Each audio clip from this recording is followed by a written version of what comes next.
শিং মাছ কাটার নতুন একটি কৌশল শিখলাম, তাই চিন্তা করলাম সবার সাথে একটু শেয়ার করি।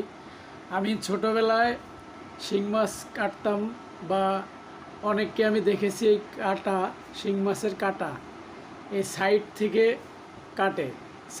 কাটে। আর শিং মাছ কাটার যে কৌশল, সেটি এখন আপনারা দেখতেছেন। এই যে কাটাটা কিভাবে ছাড়ানো হবে, একবারে সহজ একটা পদ্ধতি। আর এতে দেখেন কত সুন্দর করে দুটি কাটাই একবারে ছাড়ানো হয়ে গেল।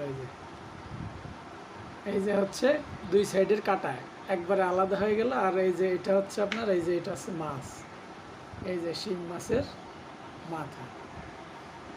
কি সুন্দর একটা কৌশল। এবং এই যে শিং মাছের ডিম আপনারা দেখতে পাচ্ছেন, এই যে পেটের ভিতরে ডিম হয়েছে। শিং মাছ যেমন কালো হয় বা লাল, আর ডিমটা হয় কালো। এগুলো সব হচ্ছে শিং মাছের ডিম। আর এখানে আছে কই মাছ, এখানে আছে শিং মাছ, এখানে আছে চিংড়ি মাছ, আর এখানে রয়েছে ছোট মাছ। এই যে একদম অরিজিনাল পিওর নদীর মাছ।